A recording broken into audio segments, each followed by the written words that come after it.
die, wie gesagt, die Moderation macht, ein bisschen was zur EU Tech Chamber sagen, allerdings heute nur 3 Minuten, denn ich glaube, es ist wichtig, dass wir da vorher einmal drüber sprechen und den Sinn dahinter verstehen.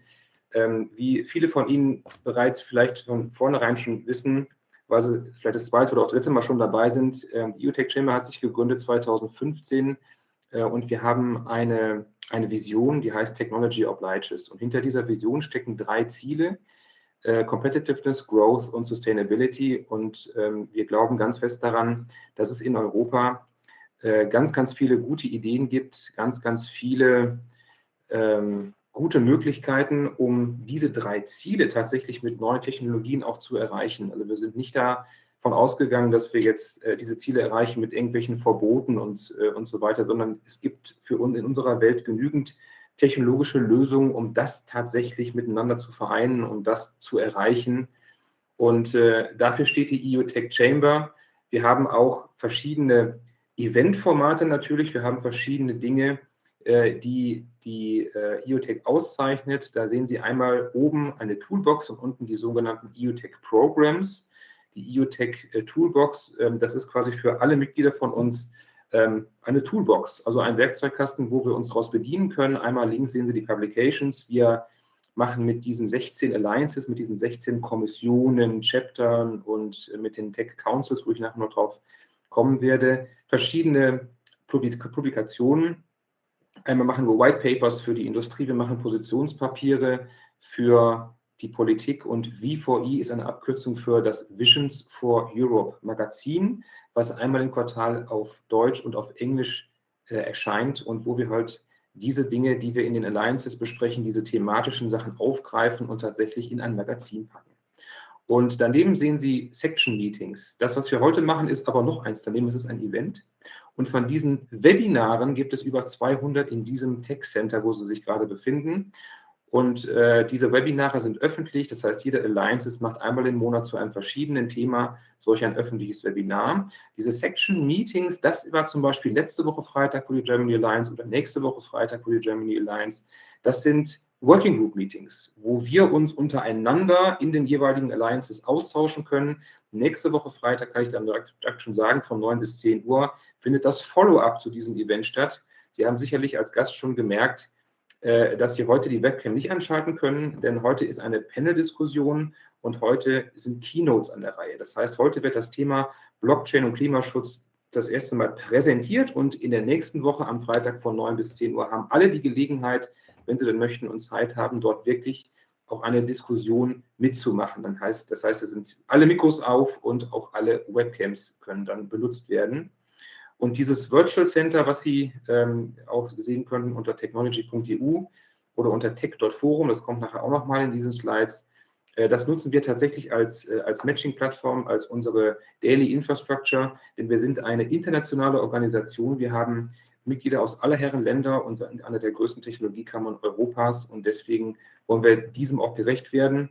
Wir haben aber nicht nur Online-Veranstaltungen, sondern wir machen auch tatsächlich Summits und Delegationsreisen. Das wird dann gleich nochmal ein bisschen klarer. Unten sehen Sie Programme. Unsere Mitglieder können sich für diese Programme bewerben und können diese Programme dann ziehen. Wir vergeben zum Beispiel SDG Awards. Wir veranstalten ein Investmentforum. Wir haben eine eigene Climate Action Partnership. Die werden auf den nächsten Slides nochmal etwas genauer vorgestellt. Diese Alliances, die wir haben, unterteilen wir in Regional Alliances, in Impact und Tech Alliance. Die Regional Alliance nennen wir auch gerne Chapter, das heißt, dort sind wir tatsächlich vertreten. Das ist in China, Afrika, Lateinamerika, Deutschland natürlich, Benelux und Middle East.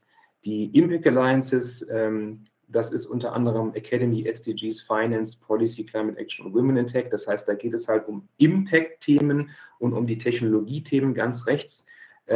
Das ist Smart Cities, Digital Transformation, Environment, Manufacturing, IoT, Mobility und Energy. Jetzt habe ich sie alle einmal vorgelesen, Sie können aber trotzdem selber lesen, das war mir schon vorher klar. Es geht mir aber darum, dass Sie sehen, dass es einmal einen regionalen Bezug hat, dass es einen Impact-Bezug hat und da ist SDG ganz, ganz wichtig, denn SDG ist auch ein großes Thema, nicht nur in der EU-Tech-Organisation, sondern auch bei uns in der Germany Alliance. Und da wird direkt schon klar, dass diese Alliances untereinander arbeiten und vernetzt sind. Deswegen macht auch heute die Moderation auch auf Englisch, die Michaela Meyer, die Director der Finance Alliance ist, aber eigentlich ist das Thema ja Klimaschutz. Das heißt, wir haben ein bisschen Climate Action natürlich damit drin, aber auch die SDGs. Aber wir haben heute das Webinar der Germany Alliance.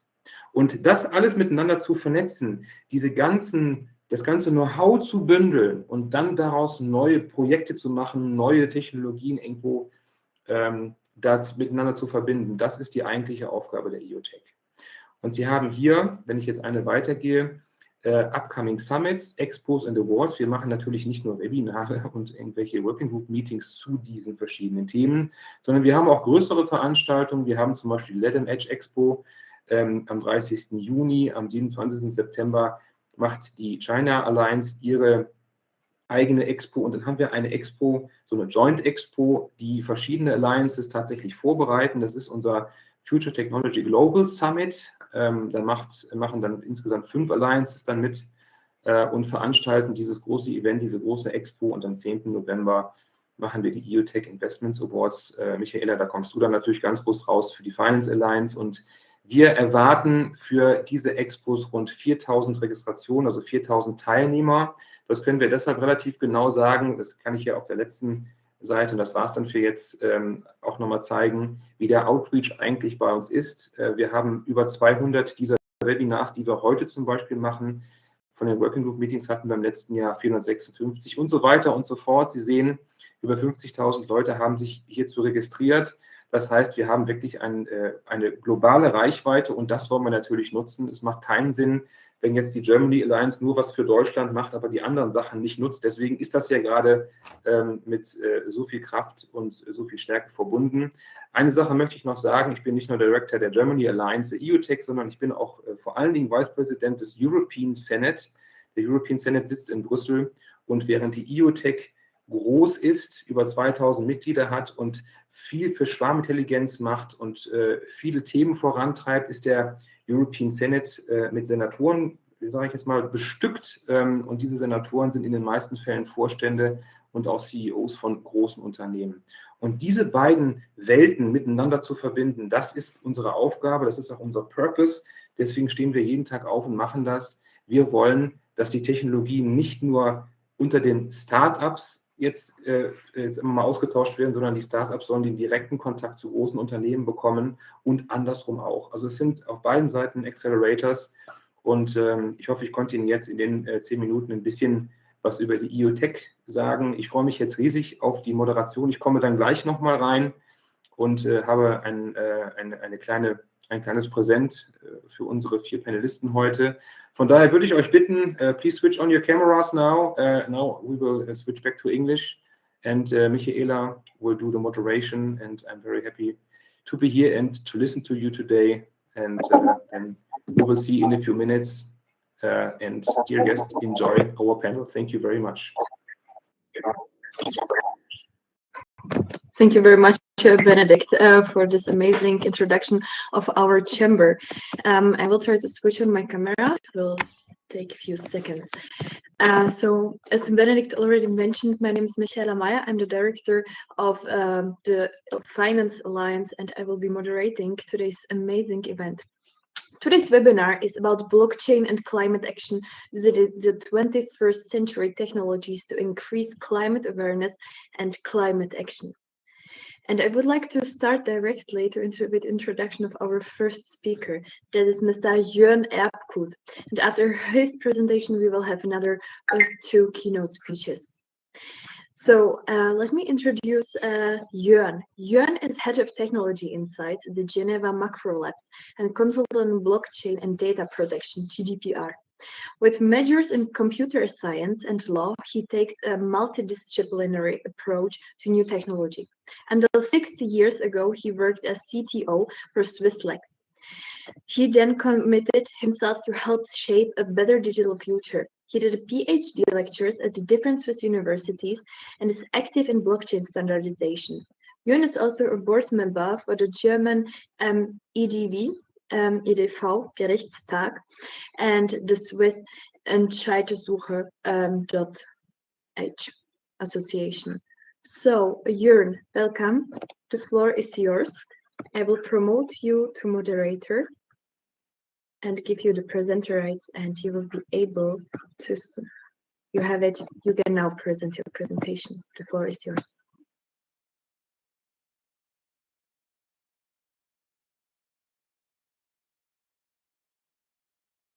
We cannot hear you. You're mute. Sorry, it should work now. Thank you, Michaela. I would like to introduce blockchain for impact, blockchain for climate action, and I would like to start with blockchain in general. Some of you might know it very well, some of you might not know it so much, so please apologize if it might be a bit boring for the first minutes for some of you, but I think it's important to give an introduction. What I like in blockchain is the fact of decentralization, of not having control on one single party, but having distributing control, so that not a single actor can influence the system. So it's important. This is the most important aspect of blockchain, that we get rid of centralized parties and secure systems through decentralization. And the other part, which is also very important, is the immutability, meaning if you write something to a blockchain, it's very hard to get it deleted, almost impossible. And this is not really a new concept. When you look at libraries, at book printing, this was the ancient concept of immutability. If you want something to be immortal, you have to print it. If you print it, it will be then distributed worldwide to those temples, like on this image. This is a law library of the University of Zurich. And books will be kept in those temples, preserved. Burning books is a sacrilege. You shouldn't ever do it. So we really preserve books, and also it's quite easy to forge a single book. It's almost impossible to forge all copies of a book. And this is the same principle with blockchain. You can erase one node. You can erase one copy of a blockchain easily. So it's not a write protection like on a CD write once, read many device. It is the distribution that is providing the immutability. And since we see libraries as basically on book printing as basically being the equivalent, we see why we need blockchain now. Because blockchain is giving us this immutability that gets lost when we go digital. When you have printed copies, the publisher has no power about these copies anymore. It's decentralized. If we switch from printed copies to online databases, we lose this decentralization, and the publisher could, and sometimes they do it, modify online content. It's even worse when you look at legislation. Germany is currently preparing a new law on the electronic publishing of legislation, elektronische Verkündung, and they plan to have a possibility to delete things in the published legal gazette of Germany. So we really have a shift in thinking there. The right to be forgotten from the GDPR is getting stronger, and the immutability, particularly on the digital side, is not always there. And therefore, we need technology to preserve immutability where we need it. So what is blockchain made from? It's basically two ingredients. One is cryptography, and the other part is consensus. When you look at cryptography, you can cryptographically sign any entry, any transaction, and this is almost impossible to forge. And it means that you can be sure that a certain private key has been used to sign it.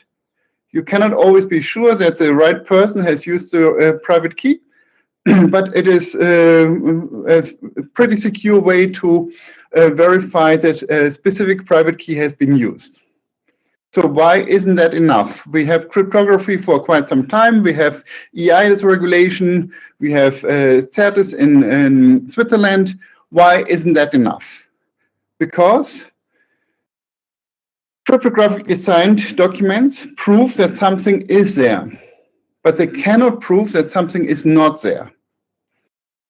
And this is the problem when you transfer things, for example, coins or whatever. You could, in theory, transfer to one person, then delete the transaction and transfer it again to another person. And this is a double spend problem. And with a consensus, we can make sure that nothing gets lost. This is what cryptography cannot provide. And therefore, blockchain uses both ingredients to provide immutability. So a blockchain is just a series of blocks, data blocks.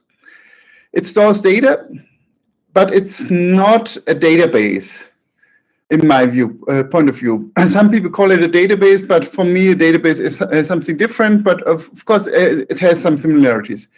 It's almost immutable, and it is distributed worldwide. It is decentralized, and every node is usually a complete copy of the blockchain. And there is a special synchronization mechanism which makes sure that all copies have the same version. The rules are in the program code. So while all blockchain nodes, the miners, work together, it is not a manual consensus. It's an automated consensus. So somebody operating a mining node actually makes only one decision, what version of the code to run. And the rules in the code determine which transactions are legal. And well, what is it used for? We all know Bitcoin has been the first blockchain, and Bitcoin is a cryptocurrency. And Bitcoin is not only the purpose of the Bitcoin blockchain, but it's also the motor of the Bitcoin blockchain. There's an incentive being provided for the miners, and this incentive is quite a lot, and this leads to a lot of energy consumption. And Bitcoin is based on the proof of work, and you could call it a proof of waste, because it doesn't matter if you make computers more efficient. It's basically the proof of waste. So it is secured by wasting energy. And this waste of energy is huge if you compare it, for example, to the energy or electrical energy use of Switzerland. So using Bitcoin or using Ethereum 1, Ethereum 2 is a bit different, is a waste of energy and is not compatible with climate goals. Clearly not. You can't do something to make it compatible. This is just not possible. But this is the first and maybe second generation of blockchains. Newer blockchains use other consensus mechanisms which do not waste this kind of energy. So with Bitcoin, we have cryptocurrency, but this is not all blockchain can do. We have smart contracts, and smart contracts actually have little to do with legal contracts. Of course, you can use smart contracts for legal contracts, but there's not a one-to-one relationship. And smart contracts make blockchains programmable. So you can program whatever kind of transaction you want to have on a blockchain. And a smart contract is a little computer program that receives messages and performs transactions and sees if the messages are compliant with the rules to perform a transaction.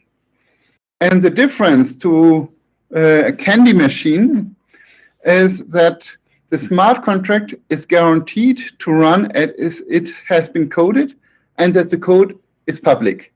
So you can see what it is doing and you can rely on what it is doing. So you would never buy a diamond from a candy dispenser machine because you cannot be sure if the diamond is really coming out. So there is a risk. You have to trust the people that put those candy machines somewhere, and actually they are trustworthy, but you have to trust them. And with a smart contract, you don't want to have this kind of trust. And this is important, as we can see, for example, with the novel from George Orwell, 1984. When Amazon introduced the Kindle reader, they gave every customer a free copy of George Orwell's novel. And then they had an issue with licenses, and then they deleted it from the Kindle reader. And this is something that smart contracts would not allow, because it's not one party being able to change things. So when digitalizing, suddenly the seller of a product gets more influence on you. With intelligent machines, etc., they can stop your car, they can stop your washing machine, they can stop your tractor. And this is basically what the smart contracts based on blockchains can provide you. That can provide you with a legal certainty or technical certainty that the rule will be adhered to, and that the other party cannot just change the rules at will. So what are the use cases? We have a lot of use cases around tokens. We have cryptocurrencies like Bitcoin. We have utility tokens, which are more like vouchers for certain things. We have security tokens when you invest into companies, into startups, into whatever. We can create tokens that are digital twins. We can represent a right, copyright, a license, whatever. We can represent art with NFTs, for example. So a token is just an empty box that you can connect to whatever you want. And the relevant issue is that it is easily transferable. So in cases where you cannot transfer things because of logistical problems, because of missing identity, because of legal problems, it might be a way for development, for sustainability, to make this transfer of help, of aid, of whatever, of micro credits easier. Then there is a second domain. This is the certification and tracking. For example, supply chains. Well, you can make the shipping easier, the bill of lading easier. But also you can trace where the goods come from. And of course, this is relevant to climate action, to sustainability. So you can see what products you are receiving, where they come from, what their origins are. You can track donations. You can certify diplomas, as we do, for example, at the University of Geneva. You can trade carbon certificates. You can do time stamping. And of course, you can do any kind of certification of, for example, carbon certificates or agricultural certificates. And of course, you could do those certificates without blockchain as well. But the advantage is that you can see all certificates. You cannot just remove some certificates because you think it looks better. So it's a complete record. While if you just sign certificates with a cryptographic key, then you don't have this complete vision. And then there is a use case of identification. We have in the EU and in Switzerland. We have new laws about identity coming up in Switzerland after there has been a public vote on a proposed law. So the parliament had to go back to the drawing board and make it more self-sovereign and less company driven. And the EU is also planning a European electronic digital identity with the EIDAS revision. And the important thing is here that you are both independent from companies like Google, as well as independent from the government. Of course, the government will certify who you are, but the government should not have a control when you use your identity for what, and should not have monitor your usage. And blockchain with decentralized identity and verified credentials, both are W3C standards, can help there. And we at Geneva Macro Labs, with our sustainable innovation Geneva Impacts, we have a use case for blue carbon credits that can save whales. And it basically means that carbon credits are something that could finance a lot of good initiatives. And seeing that half of the carbon dioxide sequestered by nature is sequestered by oceans, a healthy ocean system could be worth millions or billions in carbon credits. And this money could go into ocean projects. So this could be an easy way to finance ocean projects. And of course, the carbon credits come at a later stage. So this financing, trading, tracking effort could be done through tokens, through blockchains in these kind of projects. So I think I'm already over my time. So I'm stopping here. Thank you very much for your attention. And I'm happy to answer questions now or later in the discussion, whatever is good for you, Michaela. Thank you very much, Leon, for your amazing explanation and presentation. So let me just switch on the camera. So what I already mentioned in our chat box. I would like to invite you, all of you, to share with us your questions about this topic, and you can write them at our chat box. And later we will pick up some of them and I will ask them, our panelists, and we will try to answer all of them. So please don't wait until the end of this panel. You can submit it from now. So let me please introduce our next speaker. Our next speaker is David Coleman. David jumped straight into the fire of a startup by interning as a programmer after his first year of a computer engineering degree. His passion for creative problem solving inspired him to join the company full-time and finish his degree in his spare time. After the startup was sold, David moved into investment banking, designed and engineering high-performance, high-throughput system. He continued to build this expertise in the financial sector, going on to initiate and to run an API-first initiative at a large global bank. During his first foray into blockchain, David won Thomson Reuters 2016 and 2017 hackathons, and with his interest in blockchain picked, he joined IOV42 in 2018. He now heads up the product team, where he loves the challenge of combining his love of technological innovation with solving hard business problems. David, welcome, and the floor is yours. I will promote you to presenter. 1 second. And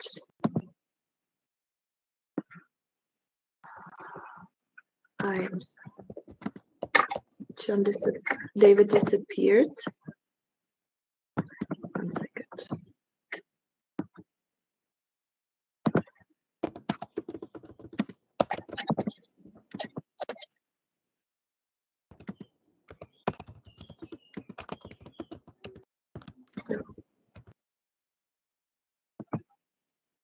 David, can you hear me?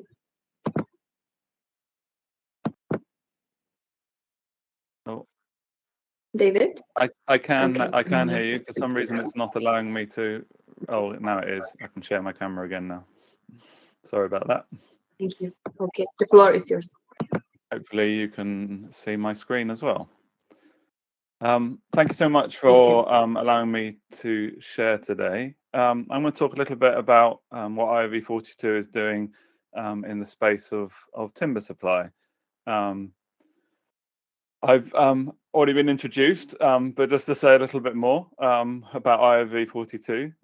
So we're a technology company where many smarter people than me are working to encapsulate quite complex technology into simple tools that can be used to solve hard problems. So I like to think that they make what I like doing possible.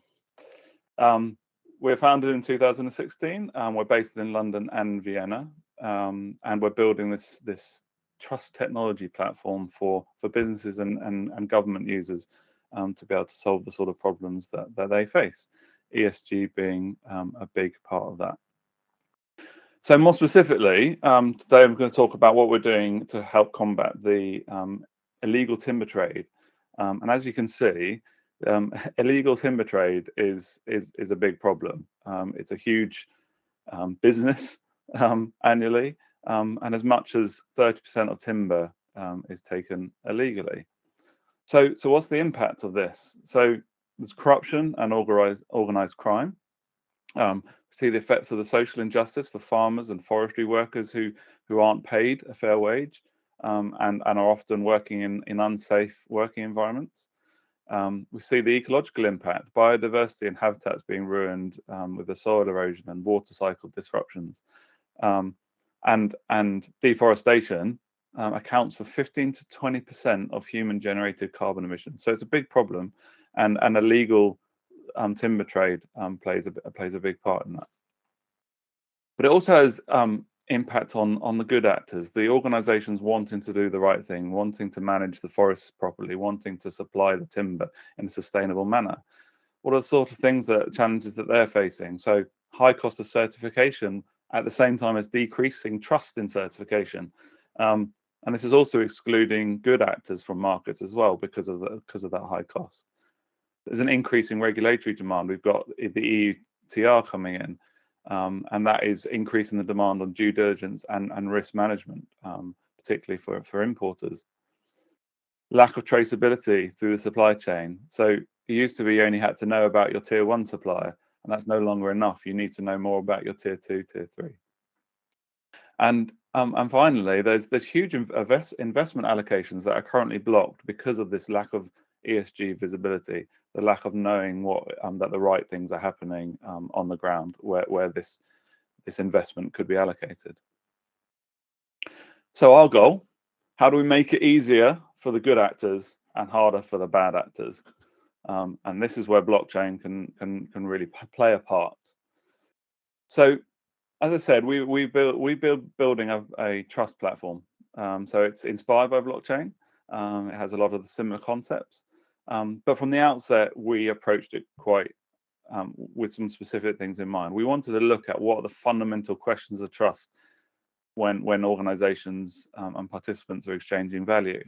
So we have these 5 primary questions, like, so do I know who is involved in the exchange? Identity is really important in a business context. Am I confident in what I'm exchanging? How do I know that this timber really is what they say it is from the location they say it's from? So how can I start to build that confidence? How do I consent to the exchange? How do I have proof of the exchange? And then am I sure this exchange is even allowed? So we wanted to build a platform that could facilitate the answering of these kind of questions. So on the one hand, we're building this technology based on blockchain and consensus. And we heard in the first talk about why this is so useful. We wanted to make sure we address certain issues. So things like scalability, energy efficiency. We heard about how Bitcoin amount of energy. So the solution that we've come up, that's part of our whole objective was making sure that we weren't creating another energy sink. Given our target markets, we wanted our technology to be at home in a data center, so it could take advantage of cloud technologies for scale and resilience and redundancy. So we built this core platform with the consensus, with all these attributes. But I talked about this obsession with making technology accessible in my introduction. We don't just want to expose complex, difficult to apply consensus mechanisms. We wanted to provide a way to be able to model the real world whilst leveraging the benefits of this underlying technology. So we spent a lot of time building what is on the face of it a simple model, but has the properties required to capture real world requirements. So this is fundamentally the model. So we have identities and we have assets. And since we started, we've been representing non-fungible assets as well as fungible assets. I know NFTs are a more recent thing in the crypto space, but we've always recognized this need to be able to model both. And it's the intersection between them which is a key aspect. This intersection is captured through the use of a concept of claims and endorsements. So what do I mean by a claim? Well, it's simply any data that can be attached to an identity or an asset. For an identity, it may be some information such as date of birth, or it may be a qualification. For an asset, it may be something as the location sourced from or the manufacture date. On their own, claims are useful, but can't really be trusted because it's the identity owner or the asset owner making the claim. So how do we introduce trust? That's through endorsement, which is other identities who cryptographically sign and tie their identity to that data. So they're staking their identity on the validity of the data that is attached either to another identity or to an asset. So a date of birth that's endorsed by the Passport Office is suddenly trustworthy, or a claimed certification of an asset is now trustworthy once the certifying body has endorsed that claim. It's a really simple model, but this is what powers our solution for combating the illegal timber trade. But let's have a quick look at the timber journey. I'm not going to go through the whole thing, don't worry.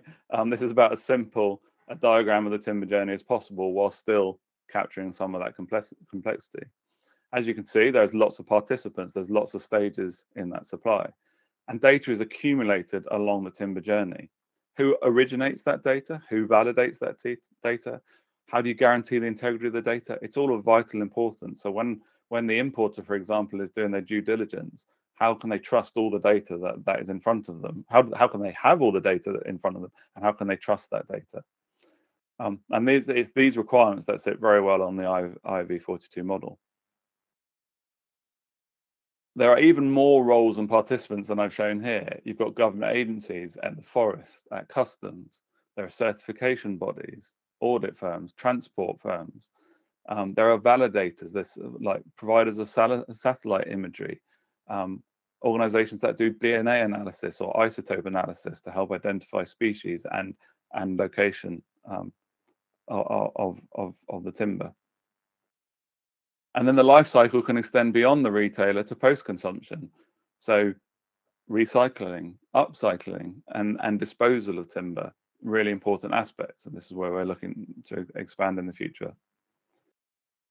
So our solution we call Timber Chain. So it's sat on top of the IOV42 powered network. So our core platform with its consensus and that model.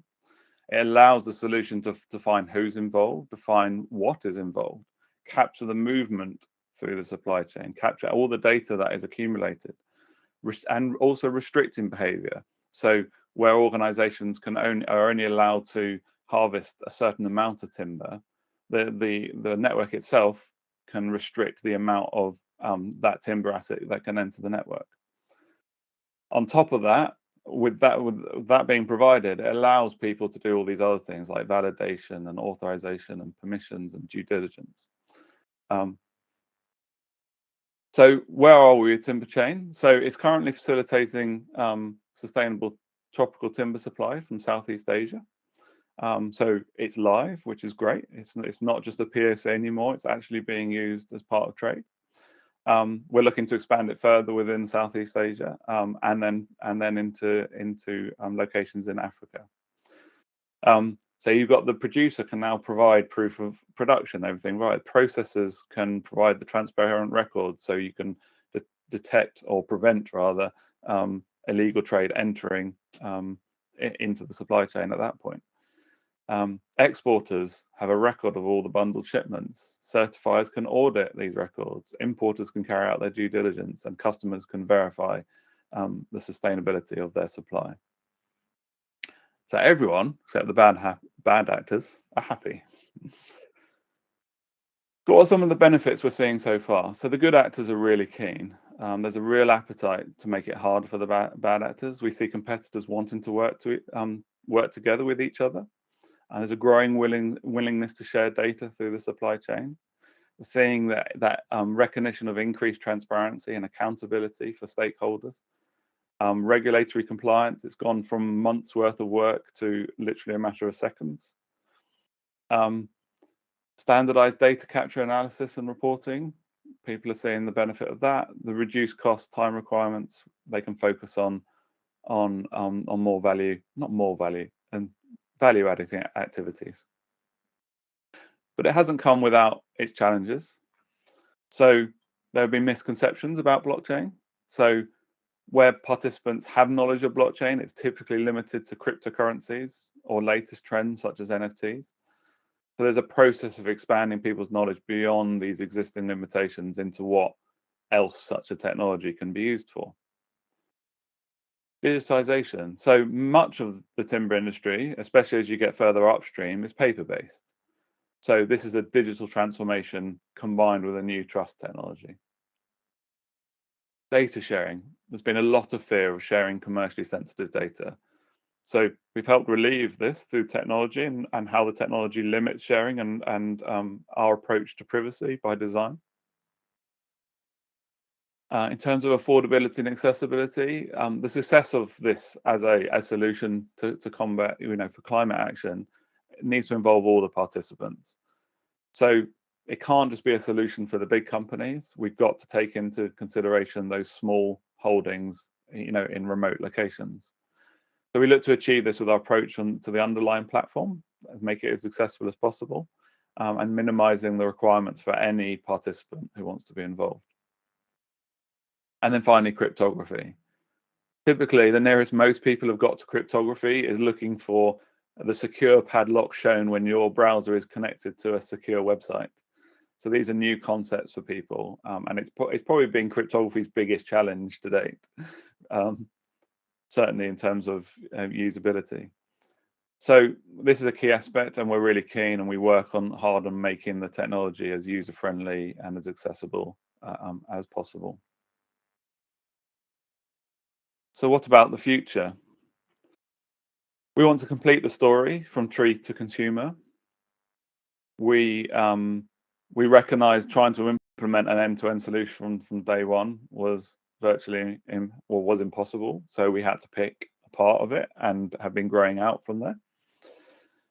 As I've already mentioned, post-consumption and the circular economy is of growing importance, especially as timber is a carbon store. So maintaining the timber use beyond initial consumption is important, not just burning it or disposing of it in ways that can just release that carbon back into the atmosphere.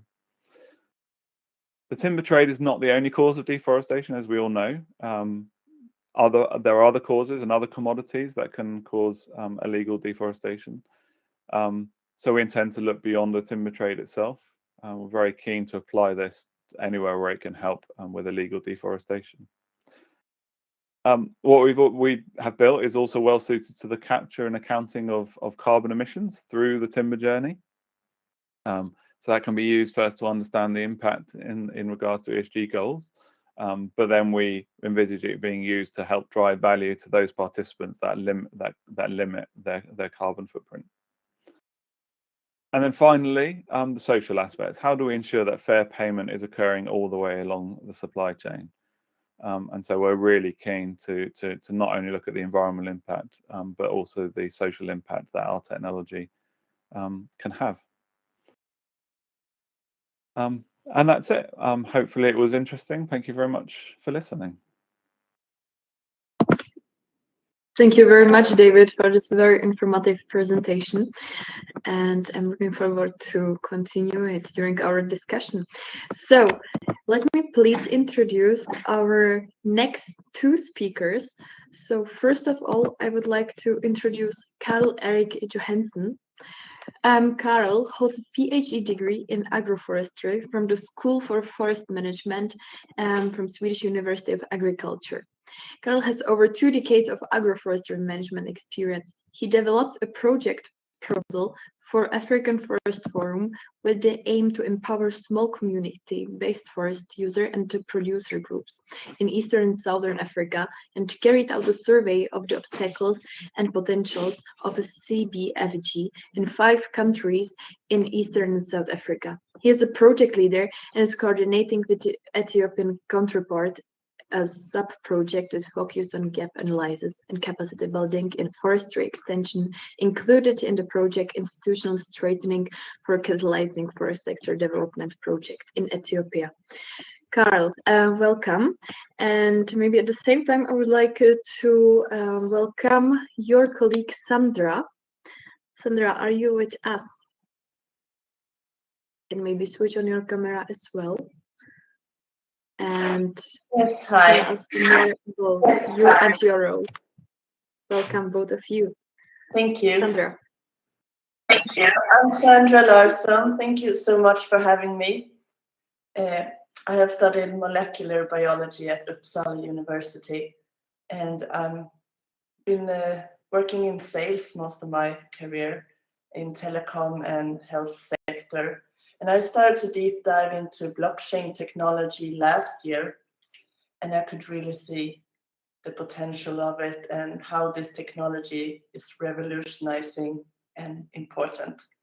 And I joined Karl and Info Resilience in late last year, and I'm responsible for business development and finding ways to use blockchain technology to solve problems with rural development and reforestation in Africa. Thank you. Amazing. Thank you very much, Sandra. So, Karl, Sandra, the floor is yours, and then we will continue with our very interesting panel discussion. So, I will promote you to presenter. 1 second. So, Karl, make the presenter. Now you can share your screen. The floor is yours.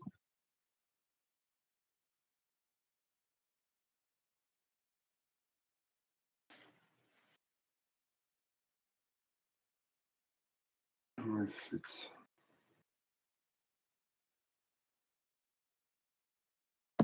Karl, can you share your screen? yeah, I'm trying, but it's See the button? Okay, now it's yeah, I loading. see it.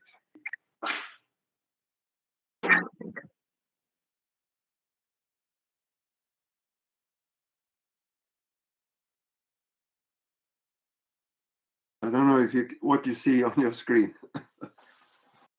We can see full screen and your presentation. You see my presentation, huh? We can see your presentation. Blockchain important part of the resolution. This the slide we can see. Yeah, I have been. It was very interesting to hear from the other presenters, and I'm going to show a possibility or a potential of how blockchain and what Jan and David have been presenting for what it can really do in helping poor farmers in Africa. And really to get trees on the ground in other places than the natural forest, not only reforestation of previous forest land that has been degraded, but also other degraded lands and lands that can be available for trees, and using trees for improving for food production. An important part of development work is to find solutions and barriers to that hampers sustainability and sustainable development. And I have been working with this since 1986, and we have managed to solve many of the problems, but there are still some critical obstacles that we face, and all these years we haven't made a good progress. We haven't managed to solve these barriers, and here are 4 of them. And one is that most produce that is produced in the countryside or in the rural areas in Africa, it leaves the area as raw material without any value addition, and without any contribution to the local livelihood in the rural areas. That is one serious problem that we haven't really been able to solve up to now. And most cooperatives, community-based organizations,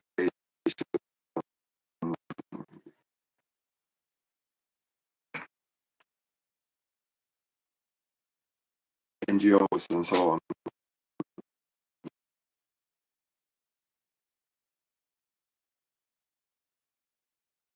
are not really working.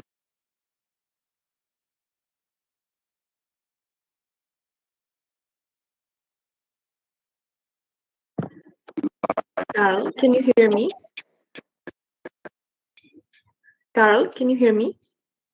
I think there is some problem with your network. Carl? Sandra, maybe would you like to continue in the meantime, or let's say support Carl? I think he has a problem with his network. Hello. Hey. We can hear you, Carl, now. Hello.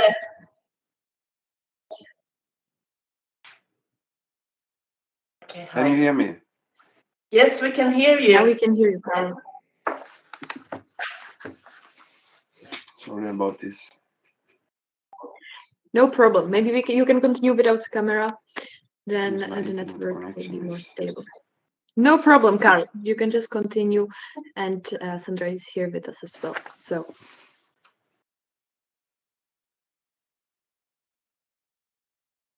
I don't understand. We can hear you, Carl.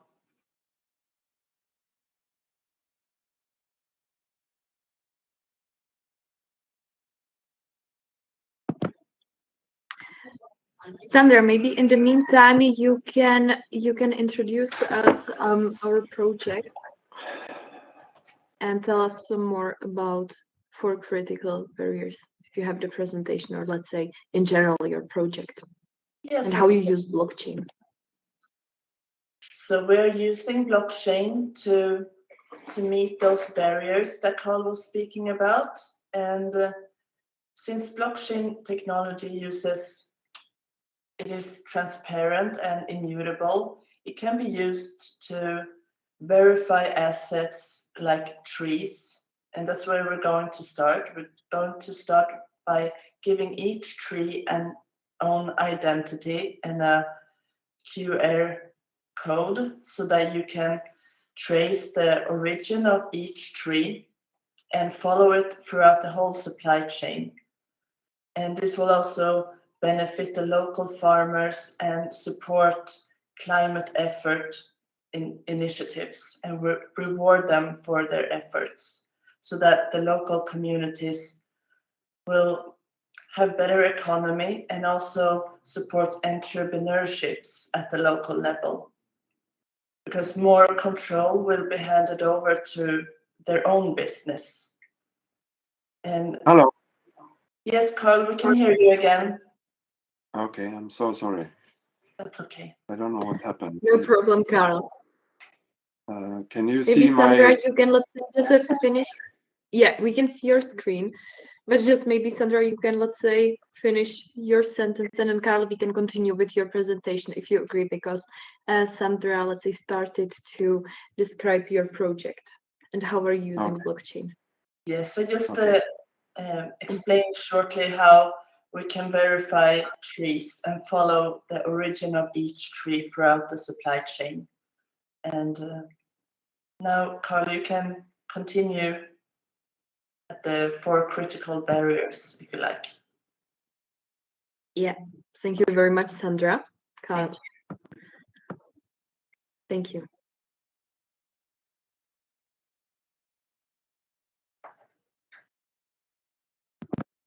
Carl? Yeah. Can you see the presentation? You can continue. We can see. We can see 4 critical barriers. Yeah. Another thing that we haven't really been clever to solve is the potential of research to contribute to development in the process.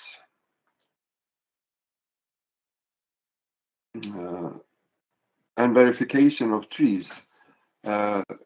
We see that as a very important way of motivating farmers to smallholders. In that way, they could be able to get carbon credits and have a collateral for microfinance. And blockchain, as we have seen already today, has already been used to develop the models for tree verification. And I will explain how tree verification can contribute to some of the sustainable development goals. And that is poverty alleviation, ecological resilience, climate change mitigation, and adaptation. The focus of my presentation will be on areas in East Africa where I have been working. So why farmers? I start with talking about livestock because livestock is something that is used in a way that trees could be used.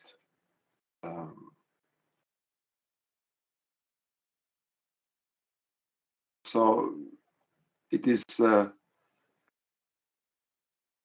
unsecure or time-limited land titles is one of the main problem why farmers don't plant trees. Farmers invest in cattle instead that have a unique identity, and because they use it also as collateral. Cattle are used as the main means of building financial security for poor farmers and even accumulate wealth if they can. Cattle are not fixed to a specific land. They can easily they transport themselves, unlike trees, even where there is no roads. And the accumulation of livestock is one of the main reasons for land degradation in many East African countries. But trees is the opposite. And here are some of the barriers to investment in trees. Unsecure ownership of trees, particularly on communal lands. Bad roads, transport of round wood eat up large proportion of the profits. Cost of establishment, watering, protection against browsing livestock. Long-term from investment to accrual of benefits, and negative perception of trees on arable lands. I'm talking about agroforestry, which is having a great potential for improving food production and at the same time store carbon. And there is also path dependence among foresters, where they think of planting a lot of trees and then wait for several years until they harvest, instead of planting some few trees every season and starting to harvest trees every season after some years. I want to talk about the watershed and what trees can do to improve watershed integrity. And a watershed, I think most of you might know it, but here is some definition of it. And every watershed is also like a landscape. It's interacting social, ecological, and physical attributes that provides a range of ecosystem services used and valued by the society. And as we will see on some of my pictures, the watershed's ability to deliver these services are influenced by how much human-imposed activities are degrading the capacity of the watershed. And the watershed have 6 key functions: hydrological regulation, regulation of water chemistry, sedimentation regulations, hydraulic connectivity, temperature regulation, and habitat provision.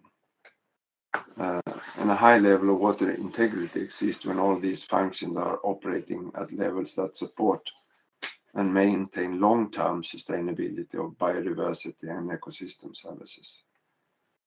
And watershed integrity is the capacity of a watershed to support and maintain the full range of ecological processes and function essential to sustainability of biodiversity and the watershed resource and services provided to society.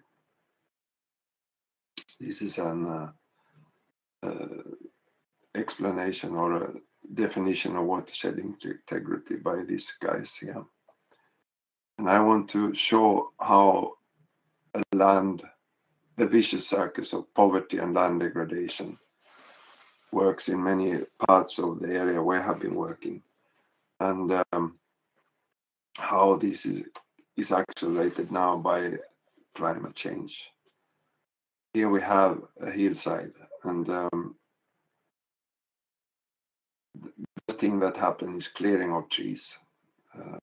And then after trees are cleared, browsing animals comes in, and that leads to overgrazing. And that breaks down the soil structure, poor infiltration, overland flow increase, erosion of topsoil, gully formation, lowering over the water table, and continuous cultivation also creates decreasing organic matter on these poor soils in many African countries, areas, and poor water holding capacity that decrease the production of food. And soil is washed out in the water bodies. And as a result, we get water hyacinth. So these are reinforcing social and ecological processes that export nutrients and organic matter out of the watershed. And here are some pictures. You see these clear hillsides, and this is how it looks in many parts in Eastern Africa. It's productive areas, but they have been degraded due to these processes.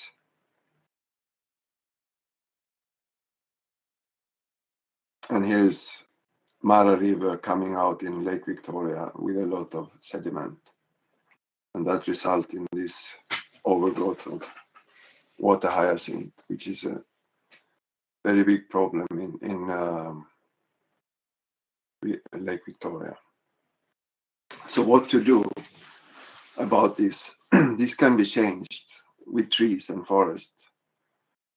And that was also improving climate change mitigation and adaptation.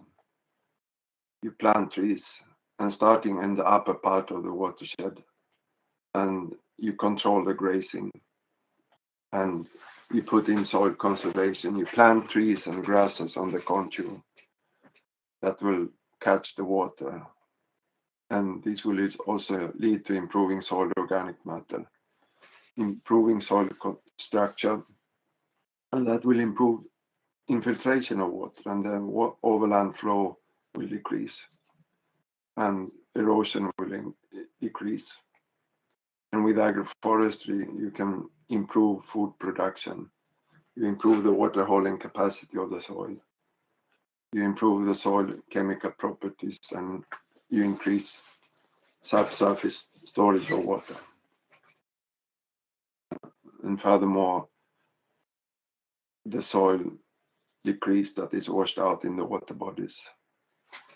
And these increase water retention and production capacity locally in the watershed. So here are some soil conservation and using trees and grasses. And Carol, shrubs, may I maybe indigenous ask shrubs you, that can you also please fix maybe, nitrogen into the soil. And the how, yes? Carol, maybe may I ask you, because we will have to, you know, start with our Beg your panel pardon? discussion, maybe just to make a short summary, and then we'll continue, let's say, this topic during our panel discussion. Yes. You can maybe summarize now the main points within, let's say, 1-2 minutes, and then we will continue with all of the Okay. speakers, because it's an amazing topic. Okay, thank you. Let me just go to the last slide. Can I go to the last slide then?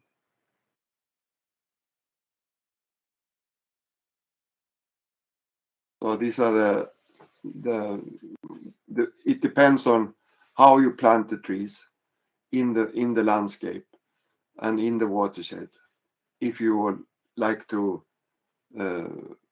really have an impact on different types of these sustainable development goals. And here are some of them that could be used if trees are planted and used in the proper way, not just planted for the sake of planting trees. Trees can really do a lot of good benefits, and if you can verify trees to the owner of the tree, they will be motivated to plant trees, and trees can really make them to gain a lot of income. They are growing very fast in the tropical and subtropical areas, so the benefit will be much higher than having money invested in many other things. So the verification of trees is really a key to spreading planting of trees and motivating poor farmers and helping them to do this and do it securely, so that they will be the beneficiaries of the trees and the product they produce. Thank you very much. Thank you very much, Hello. Carl, for this amazing presentation. Can you hear me? Okay, so thank you very much, all of you, for your amazing keynote speeches. And now I'd like to start with our panel discussion. So I'd like to ask other speakers as well to switch on the cameras so that I can see you and our audience as well. And then let's begin. Jörn, I have a first question for you. I'd like to ask you, do you think that the cryptocurrencies are sustainable, and aren't cryptocurrencies and decentralized finance used only for money laundering? Well, if you look at normal cryptocurrencies, not privacy coins, you can actually see a trail of every transaction. So given that exchanges are monitored quite strictly, I don't think that trying to launder money with Bitcoin or Ethereum makes any sense. So it might be a bit foolish to try to do so. The IRS and tax authorities and prosecution authorities in many countries have the means to find out who is behind what Bitcoin address. So actually, it doesn't work as easily as many people think. What you cannot easily do is to prevent transactions. So you can freeze accounts at banks, and it's much harder to freeze accounts with cryptocurrencies.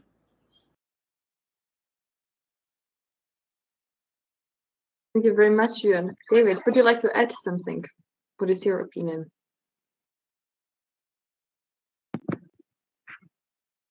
Yeah. So I'm getting a bit of an echo from someone. Do you think that cryptocurrencies are sustainable? So I think there's a really big challenge around the whole proof of work model. So these are some of the challenges that doesn't necessarily directly answer your question, yes or no, but these are some of the challenges. So there's the energy usage is a really big factor. The other, there's been some really unintended consequences, such as the incentivization mechanism has actually driven back to less decentralized as the original vision. So there are still some real problems around that the vision hasn't really been played out. I don't think these are necessarily insurmountable, but I don't think we're necessarily there yet. I'm pro them, but I think we'll see what happens in terms of improvements to them, dealing with some of these issues. I think we need to see those improvements. Otherwise, I don't think they will survive, because they'll come up short. It was quite interesting having a conversation with a colleague yesterday, given the recent big dip we've seen over the last few days, and how originally it had been intended to be more like a digital gold, but actually we're seeing it follow the rest of the financial markets. So this is yet another outcome which I don't think was intended. But it's still, I mean, it's changed the world really in terms of the possibilities, and I think that's what I'm most excited about. So I completely agree. Proof of work is not sustainable. So like UNICEF has used proof of work cryptocurrencies to finance some projects, and this is not sustainable because the energy consumption is really quite big. You cannot easily compensate this with other positive effects because it's so big. Thank you very much, Yuan and David. Carl, what is your opinion? You are mute, so we will be not able to hear you. I'm really happy with what David and John have been telling us today. It's promising to solve these problems I have been laying out, and I really hope it will work.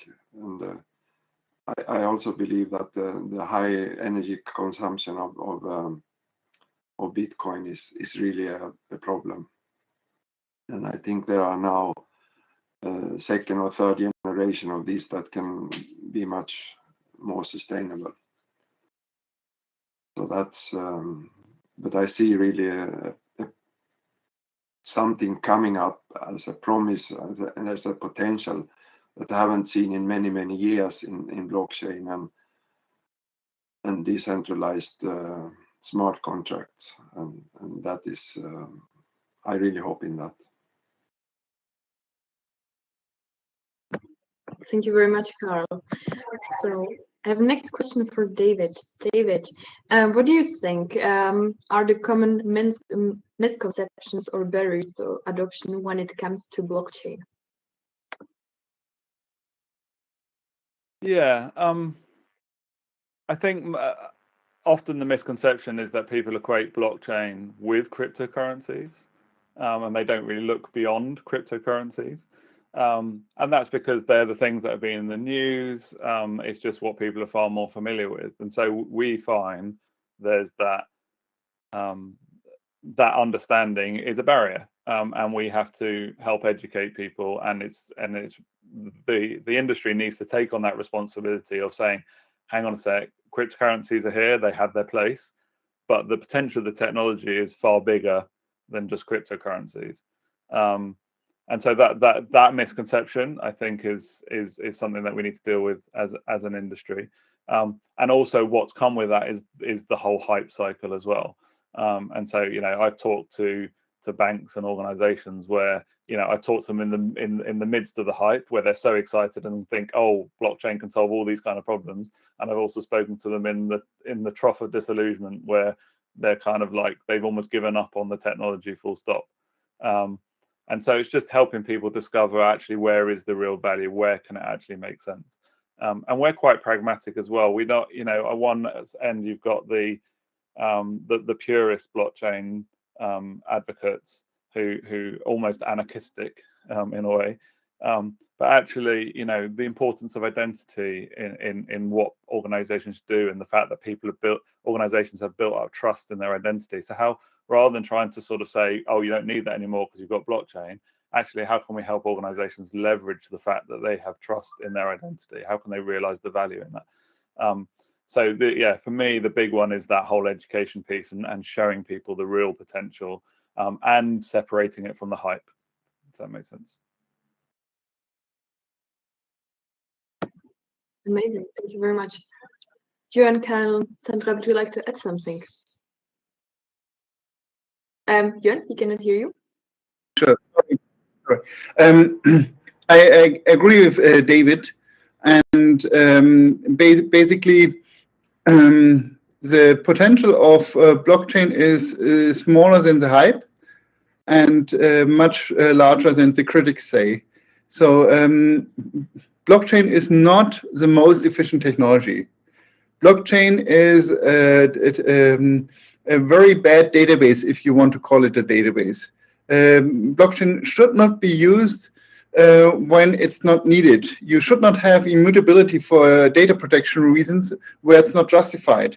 So you should really limit the use of blockchain where you can and have the benefit of blockchain when you need blockchain. And there are a lot of areas of applications where there is a benefit from using blockchain. But even then, you should limit the use of blockchain in the application to those aspects that are justified to be immutable, to be expensive transactions, to be slow transactions. Well, in a normal computing system, transactions are much less than 1 millisecond. There's no blockchain providing you with this kind of speed.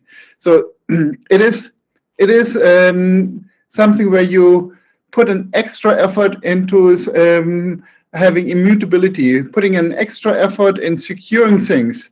So you wouldn't live in a bank if you don't need to, because it's extra expensive. It is wasteful if you don't need to be in a secured building. But sometimes you need a secured building, and then it's perfect to use it.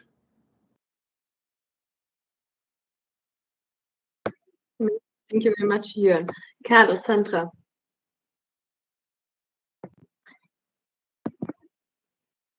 Would you like to add something? How can blockchain and technology be beneficial, in your opinion? Yeah, I must say that I don't know so deeply about how blockchain work, but as far as I have understood, it could really help us with some of the problem I have outlined, and I hope so at least. And if it is possible, like for instance, verifying of trees to the owner in communal land, which is a land which is overused and wasted in many places. That land can be reused if the trees that are planted there can be verified to a specific owner. And yeah, I really hope so. Thank you. I also think that there is important to see which blockchain is suitable for climate actions, because it's not justified to choose any blockchain, maybe Ethereum, for example, because it uses way too much energy consumption. So it's important to go through and find a blockchain that is not using a lot of energy, and there are those out there too that is suitable and have fast transactions and maybe not even so complicated and expensive to build your application on. So that's kind of what I'm looking for, and yeah, looking into the technology and finding the best solution for the verification of trees and land, and that has a decentralized model that can be applicable on the local side, that it can be usable and scalable throughout the whole globe. So we're trying to build a long-term solution. Thank you. Thank you very much, Sandra. So I think we don't have enough time, but let us now answer the questions of the audience. I can see you have been already very active in the chat discussion. So I think most of the questions are already answered, but I am not sure. I think there's one more open question from Florian Mauer. And he asked, I'm not sure it was a question for Jörn or David. So it's the same concept as in Solana. How centralized is your layer 1 network? So I think it's for you. Yeah, I think that was for me. So as with any proof of authority network, it depends on the number of nodes that you that participate in the consensus part of your network. We designed it. It's for permission networks. So if people aren't aware, it's a proof of authority network. And so the node operators are staking their identity. So yeah, how centralized does that mean? We've also designed it because we know geography is important, in where the nodes are hosted is really important for a lot of our clients. So that's why we've gone down this route rather than trying to build a single global network. But so yeah, so how centralized is it? It's kind of depending on your definition. If 5 node operators means it's centralized, then it's centralized. If 20 means it's decentralized, then it's decentralized. So hopefully that answers your question. Thank you very much. Thank you very much, David. I can see already my colleague Ben. So I'm afraid that we have run out of time, but I hope we answered all of the questions in the chat box. So now I would like to ask you, all of you, to briefly make a statement or recommendation to the audience to close the panel discussion. So 30 seconds, please. David, would you like to start? Recommendation or statement? Yeah. Oh wow, I hadn't prepared for that. So I'm excited to see the interest and the engagement to that the technology can be used for real good. I think blockchain has a lot of negative press, and I think the more we can do to actually apply it to issues that are challenging the world, I think that's great, and it's great for us as a company to be a part of things like that. So yeah, that's what I'd say. Thank you very much. Jörn, 30 seconds. I think block is immutable. It means that you have to be very careful when designing your system. It's very difficult to fix a system once it's running. So what you really should do is privacy by design, security by design, and impact by design. And just doing something and fix it later, it doesn't work, and it's not good for data protection and reasons. So you might run into trouble with GDPR. You might run into trouble with financial regulation. So it really means compliance by design and privacy by design. You can use a lot of privacy enhancing technologies with blockchain. So also many things are public, your privacy is still warranted, where you want privacy to be warranted. And at the same time, you can ensure transparency, where you want to have transparency warranted. So doing it by design from the beginning, from the start correctly is very important. Thank you very much, Jürgen. Karl and Sandra.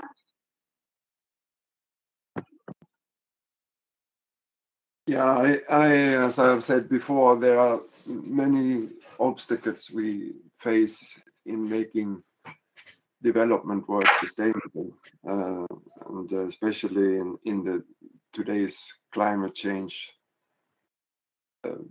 problems we have, and that becomes worse and worse. We have to find solutions that are where we can optimize the needs of really improving food production for an increasing population in the poor countries, and at the same time have climate mitigation and climate adaptation. And that is really a big problem. And I see some of these decentralized structures and smart contracts could be of use in enhancing this. That's my hope. I don't see exactly how at this moment, but we are trying to find ways together with people like you. And it would be, I can see that it can really benefit poor people in many ways. Thank you. All right. Thank you very much, Karl. And Sandra, before I know Benedict is waiting with your present. So Sandra. Okay, I can just make a short statement. I'm excited.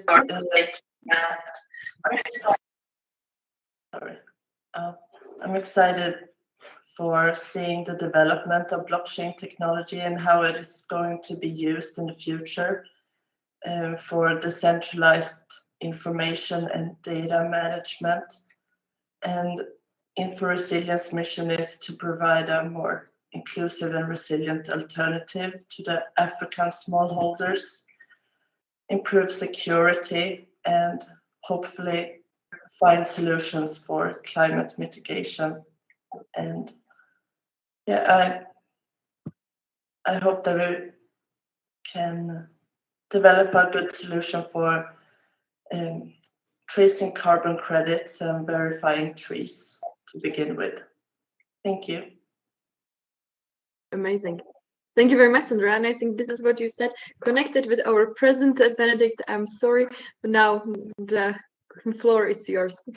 Thank you. Yeah, thank you very much. Well, as I mentioned in my introduction at the beginning of the webinar, one of our goals is sustainability, and in addition to that, of course, climate protection. And therefore, we are very active, the Senate and EU Tech, with our climate action partnership. And we just want to thank you on behalf of EU Tech and European Senate for your contribution. Dear David, dear Jürgen, dear Karl, and dear Sandra. And we have a tree certificate for you. And here with the European Technology Chamber confirms that a tree for Jörn, a tree for Karl, a tree for Sandra, and a tree for David has been planted in Africa by this EU Tech Climate Action Partnership. I think we spoke about a lot of points to discuss about further. Look at all those chat messages. And last but not least, I want to invite you to our next working group meeting on Friday next week from 9 to 10 a.m. Michaela will send you further information about that. And then we all can switch on our webcams and microphones to have a joint discussion as a follow-up to our today's webinar. And this meeting will be exceptionally in English language. One more time, as I already said in my introduction, we actually speak in German language in the Germany Alliance, but next week it's in English because of our cooperation with the Finance Alliance on this blockchain topic. And next month, on 10th of June, we will have the next webinar in German language, then with the topics die SDGs als Innovationstreiber für die deutsche Wirtschaft. It's in English, SDGs as innovation drivers for the German economy. So, dear panelists and dear guests, again, thank you very much for joining our webinar today. Very much appreciated. I hope to see you next week in our working group or to see you soon. So have a nice weekend to all of you and a great time. Bye-bye. Thank you very much. Thank you. Thank you very much for having us. Thank you. Thank you very much. And thank you for the tree. Thank you. Thank Bye-bye. Very welcome. Bye-bye. Bye. And thank you, Benedict. Where the tree planted? In Africa, Yeah, but which country? in Senegal. Thank you. Welcome. Have a nice weekend. Bye-bye. Bye. Have a good one. Bye. Bye. Bye-bye.